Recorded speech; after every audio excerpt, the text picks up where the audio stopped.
It didn't take a memoir for the world to know that former NBA power forward Charles Oakley doesn't mince his words. He played for the Chicago Bulls, New York Knicks, and of course the Toronto Raptors, among others. And he tells it like it was in his memoir, just out. It's called The Last Enforcer: Outrageous Stories from the Life and Times of One of the NBA's Fiercest Competitors. And Charles Oakley joins us now from Cleveland, Ohio. Thank you so much, sir. How are you? I'm good. Thanks for having me.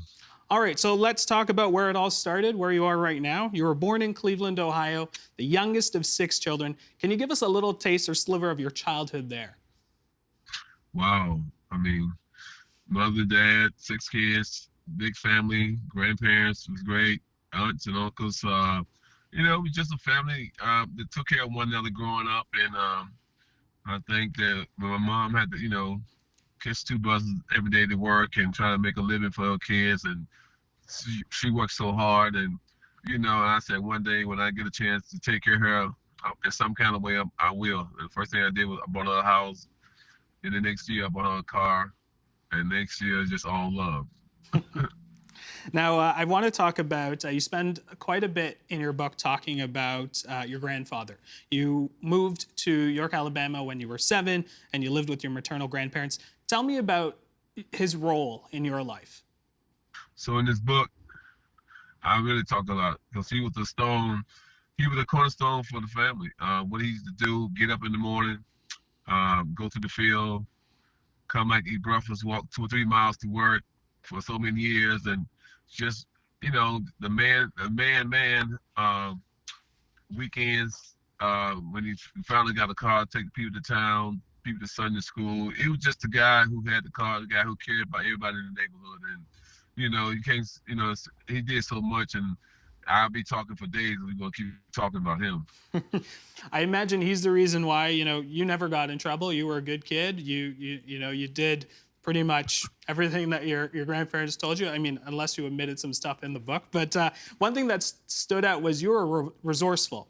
And it was what I found kind of interesting. You had a fondness for gambling at the time as well. I don't know what it's like now, but tell us about that. When you were growing up, there's lots of stories about sort of hanging out and gambling and being resourceful in general.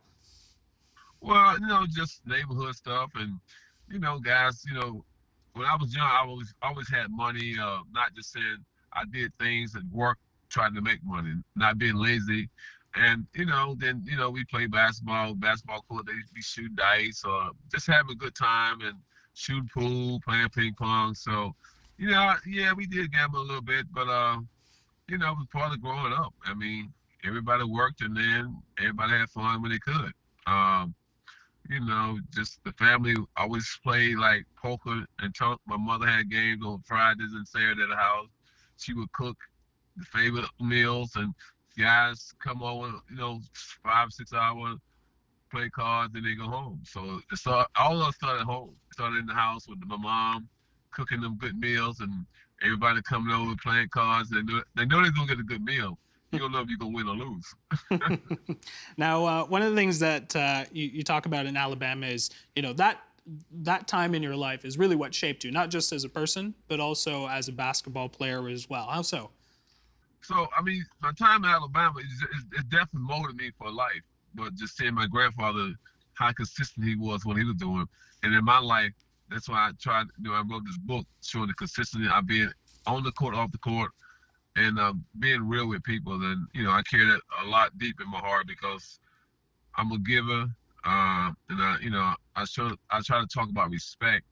And sometimes people get away with not respecting people. I think respect is a lot details and what you're doing, how you do it, and just being real with people. And that's what my whole goal was. I said, as I grow in life, I want to give back and be real, show love to everyone. All right, so you stand at 6'9", and when you are given that, that great height, you can do a few things. You can play basketball, you can play football. You had the luxury of playing both. And you talk about how you played a lot of street football when you were in Cleveland as a teenager. And I Right. imagine there were some cuts and bruises, and I'm sure you dealt some bruises to a few people there. How did that help you with your basketball, actually? Well, I mean, play in your neighborhood, it makes it mentally tough. Somebody bump you, hit you, like, okay, it's contact. It's a sport. So I realized that it's gonna be contacts. You're gonna get hit. Sometimes you don't want to get you don't want to get hit, but it's part of the game. It's gonna happen. So I learned that to be tough. You can bite your tongue sometimes, but not all the time. But it's just part of life. And ultimately, you decided to go with basketball. Yes. Why? Well, I know that making the transition, with the Virginia Union, historic black college, that time and effort. I mean, it's tough to play one sport, but when you're playing two, and you got to put, it wasn't enough time in the day. Maybe it was like 28 hours in a day. I might could play both, but since it was only 24, I had to just stay with one. All right, let's talk about draft night. You're a top 10 draft pick in the 1985 draft, but unlike a lot of first round picks, they're there on draft night, but you decided to stay, to not be there. You were with your coach. Tell me the decision there. Well, number one, I was just glad to be thought about that, coming from a small college. Number two, I didn't know who else would get drafted. They said the fourth round, third round. And when draft day came, I went top 10. I was just blown away, but I knew I had put a lot of hard work in. And my grandfather always told me, hey, there's going to be some surprises in life. And that was a big surprise because I put the work in, but I didn't go to the big name school. So I'm just want to say thanks to Jerry Krause, rest in peace, because he took a chance. I didn't let him down. He didn't let me down. I stand behind him every 110%. I know the last dance, they took a lot of shots at it, but he's still my man, Jerry Krause. He took a chance. Well, let's talk about Jerry Krause. Obviously, he orchestrated a great dynasty for the Chicago Bulls. I want to pull up a photo of a gentleman that we all know is maybe one of the greatest to play the game. Now, this photo is obviously a little bit later. This is after probably a good 15, 20 years into your friendship. Michael Jordan obviously coming out of retirement. This is the second time he's playing for Washington. This is you signing a 1 year with Washington to, hey, let's play some ball with Michael Jordan. I'm curious, when you came into the league, you had a big job. You had to be Michael Jordan's enforcer. What exactly is an enforcer? Why, Well, number one, I was just glad I got drafted to the Bulls in the book I talk about. But number two is to play with Michael Jordan, to go to basketball. After it was just over the top, and I was like, wow. But I came in, I was humble though. I had to show him that I was supposed to be there because most of the time you get drafted from a small school, they look at you sideways. So I had to put my work in. He saw that I was a worker. Determination was there. I returned that favor with just being his best friend and had his back at all times. So what can I say? He's the go to basketball.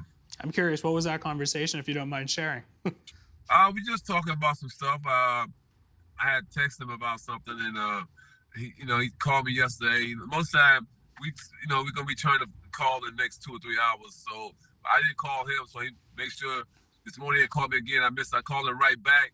But we just talk about this All-Star weekend, and there's gonna be a lot of stuff in Cleveland, like who to go, who not to go. But when he walk in the arena, everybody gonna know who the GOAT is.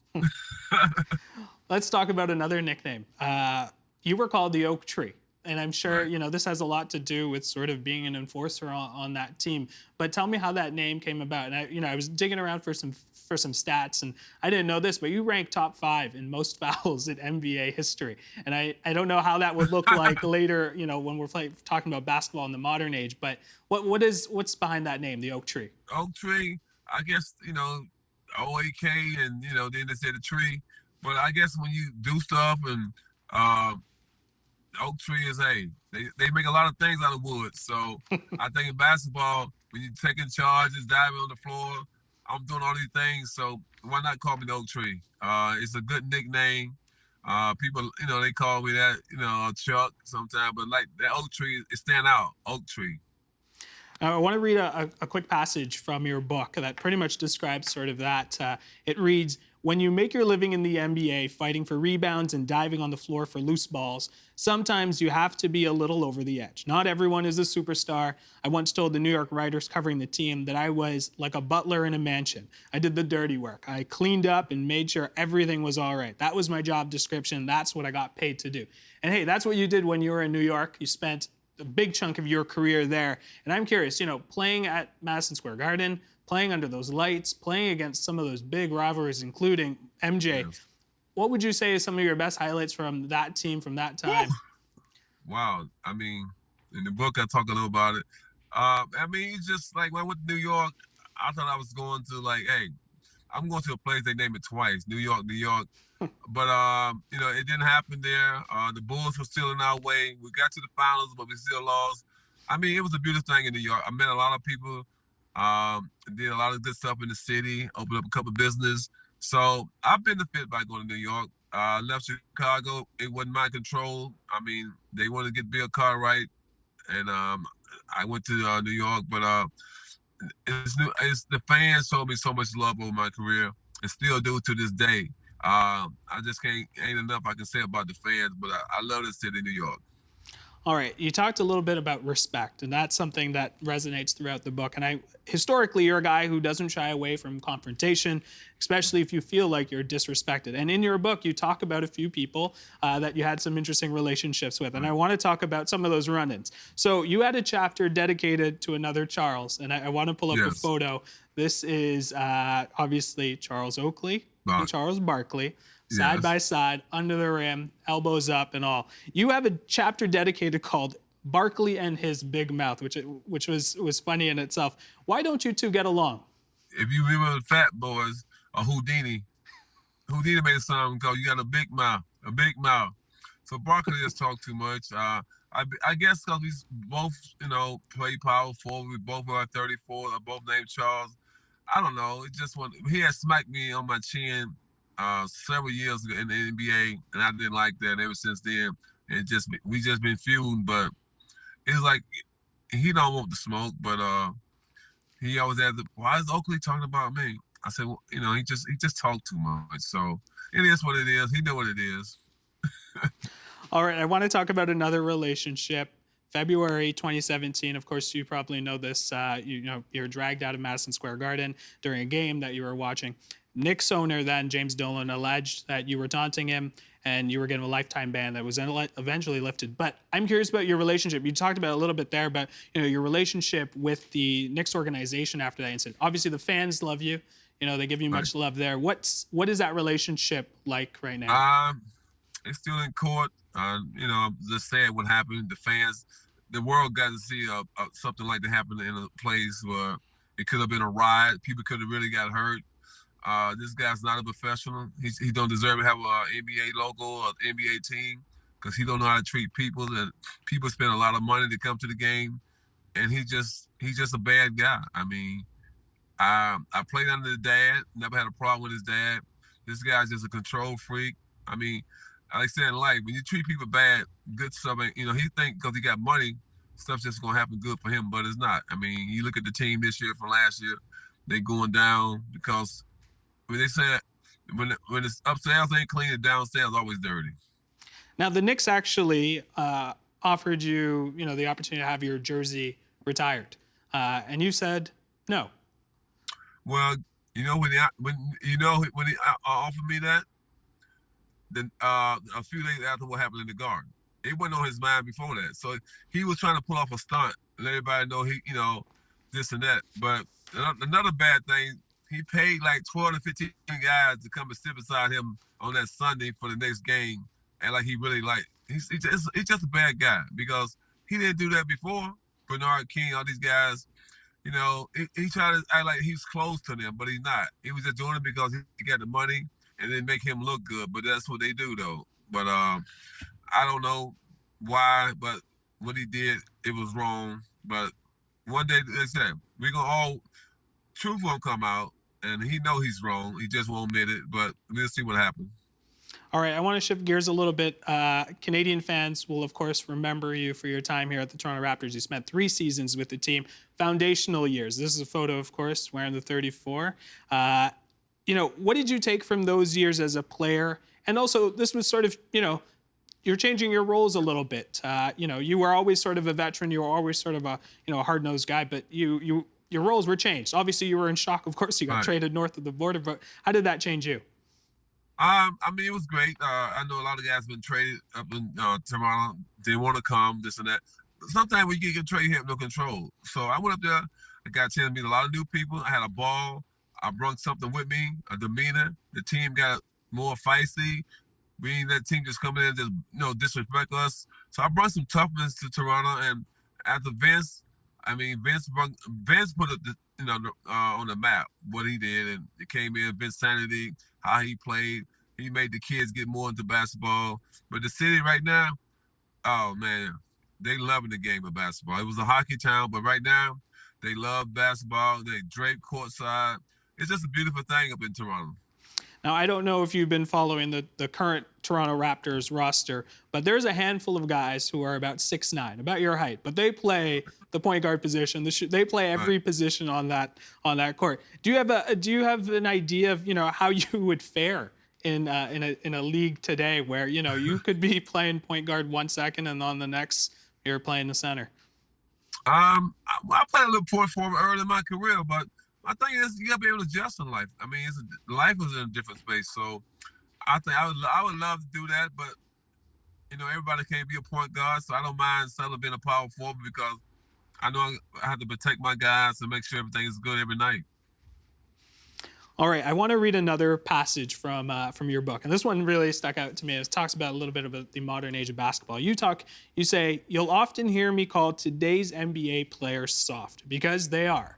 But one thing I really do appreciate about the players currently in the league is that they're willing to speak out on issues." So I want to tackle the first part of that quote first. In today's game, there's an emphasis on the three-point shot and spacing. You've hit a few three-point shots in your career. Yes.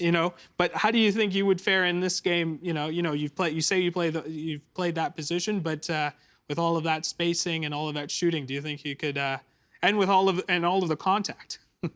I think I probably could make more because I would take more. They say if you take more shots, you should be make more. But I mean, my thing is, I would play the role that my team want me to play. I know it's that you should take 3 or 4 threes, but a lot of these guys can't make the first one. So why keep taking them? So I just try to stay my game real efficiency and help my team win. All right, I want to talk about that second half of that quote where you talk about sort of, social issues and speaking out on it. Why are today's players more likely to speak out about social issues than players from the 80s and 90s in your generation when you were playing? It's a great question because 80s and 90s didn't no one really speak out. Maybe some guys didn't have opinion, but they weren't going to respect them. But when you get LeBron James, Kaepernick, Curry, Chris Paul and all them guys. I mean, we need that. It's like what happened to me in the garden. They spoke out. We need more. We got to keep fighting. As the George Floyd incident happened, everybody is really aware that what happened was really bad, and everybody came together. I was glad to see people come together. I went to a couple of rallies. I went to the funeral. It was just a sad moment in society, in the world. I mean, different countries, everybody was coming aboard. Everybody was coming aboard because that shouldn't be going on this day and time. Someone said they can't breathe and you keep your knee on their neck like that. That's just total disrespect to everybody around you, the police, the force. Everybody be like, wow, because they keep saying it's not happening. It's happening more and more since the cameras. You got cameras on the badges, you got cameras on the pole, you got cameras on your vest. But this type of stuff keep on happening. So we need to stop this. It got to come to a stop. Readers might be surprised to learn that you actually knew George Floyd personally. You've had a couple of dinners with him. He was a good friend he was Stephen Jackson's good friend, and you knew him. So how did that relationship come about before? With Stephen Jackson, I met him coming up. He was a ball player. They was like brothers, and they did so much together. It's just sad. But the good thing about this whole story, Stephen Jackson stepped up like a brother and took care of the family, daughter. He made sure they was, okay, sound. I was around him during the time, and he helped them up. I mean, he was the backbone of what happened. To see his brother happen, and the next brother step up, that's a beautiful thing. All right, in the last few minutes of our interview, I was hoping I could chat with you, reflecting a little bit on your career. You played 19 seasons between 5 teams. You were an all-star. You averaged a near double-double. When you look back, even after reading this book, you look back, is there anything you wish you accomplished? I know there's one glaring one, but is there some few things? No, I mean, I had, like I said, get drafted from a historic black college, Virginia Union, and make it to the NBA for 19 seasons. That's a blessing. So my thing is, you know what? Why cry about something that you have no control of? I'm just glad I was able to play that long. People get able to see me, and that's why this book, my consistency about my life, is in this book about the consistency what I believe in, and I've been a straight shooting guy. All right, my last question to you, sir. What's one thing you'd like readers to take away when they read The Last Enforcer? I want to read when they read this book, take away that wow, it wasn't easy coming up. It wasn't like a lot of people think people got it easy because the NBA. It's tough sometimes.